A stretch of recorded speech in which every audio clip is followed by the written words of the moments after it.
Hi. Thank you for attending today's reading. Let's begin.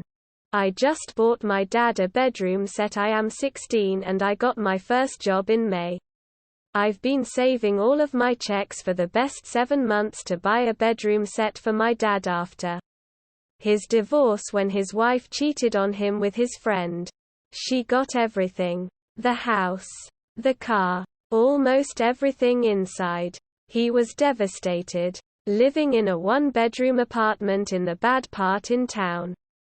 A few months ago he got another house and had no money for a bed or a dresser. He bought a futon and bunch of storage containers to store his clothes.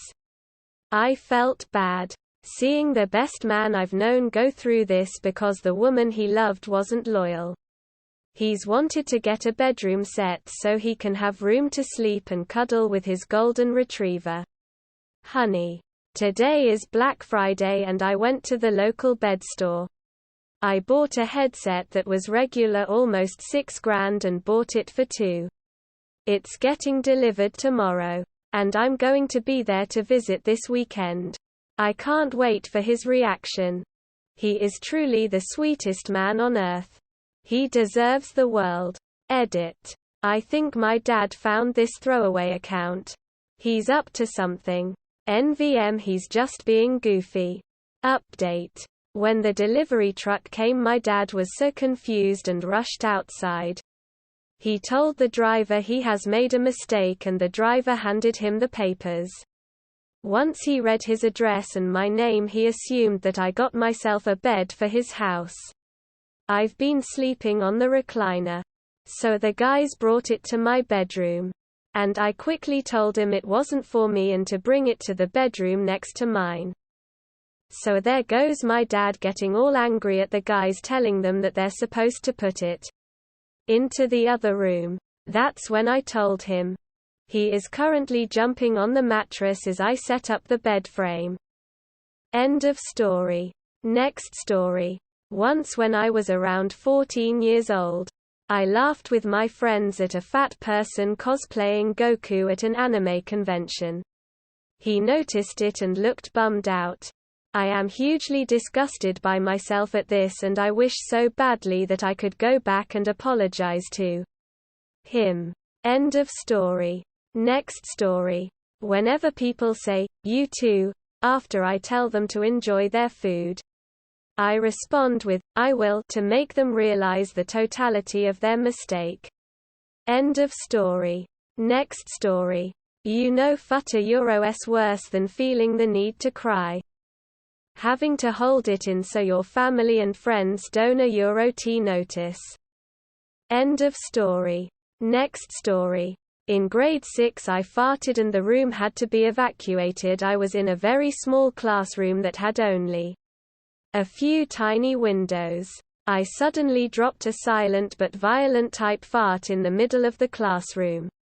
Suddenly one of the guys in the class started complaining about some foul stench in the class. My teacher, who had at one point been in the military, compared it to one time when he was locked in a tent with tear gas. At that point, he ordered everyone to evacuate the classroom due to the foul smell. I am still very embarrassed about this because one of the girls in that room I liked at the time. End of story. Next story. When I hear the phrase "go big or go home," I always think how I would quite like to go home. End of story. Next story. I used to confess my sexual activities to priests to fuck with them. Grew up Catholic. Am no longer. Went to an all-girls Catholic high school. They used to assemble us in the gym for mass confessions. Beforehand we would receive a pamphlet on all of the things we should confess. This official list of items was handed out to children of all ages, even in the elementary and middle schools, and included items like impure thoughts, masturbation, and a breakdown of sexual activities. As a collective, the Church and its constituents think it is entirely appropriate for minors to go into a room alone or meet privately with a priest and tell them that they masturbate at night or touch their boyfriend or have sex. Fucking bonkers.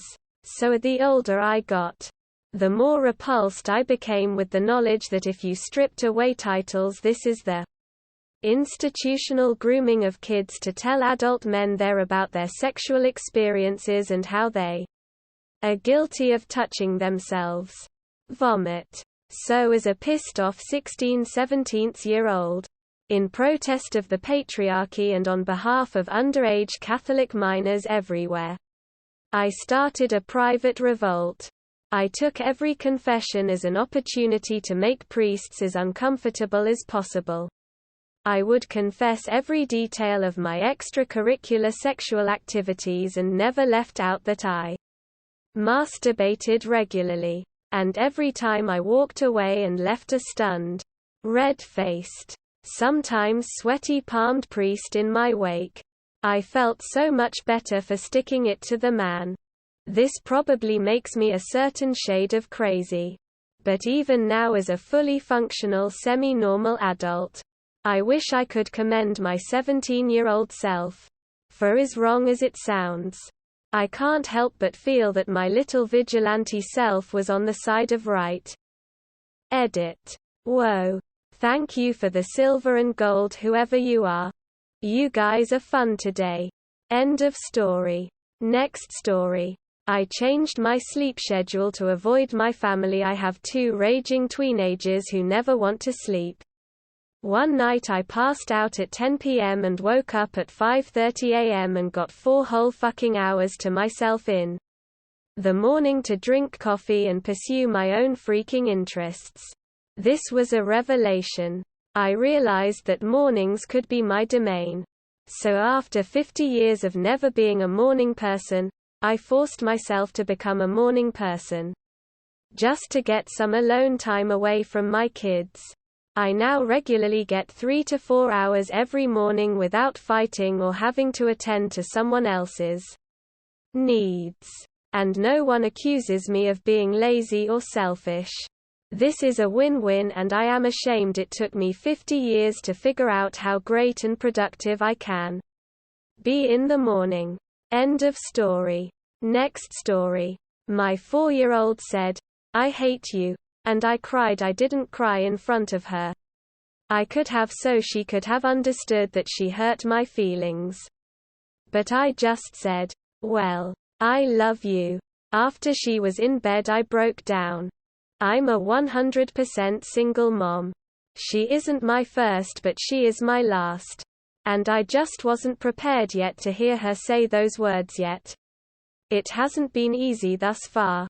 I don't have any personal relationships because I just wanted to make sure I give my kids 100% of mom, and I'm stuck turning to Reddit to whine to because I don't have a boyfriend to do that with. Lol. And even after giving them 100% they still hate me. Lol. It's been a shitty night, but hey. It's been 173 days since I've had a beer, and my 4-year-old saying she hates me isn't enough to make me fuck that up. It's enough to make me cry though. Totally enough to make me cry. End of story. That is all for today. If you want to support my automated channel, feel free to drop a like and subscribe. See you tomorrow.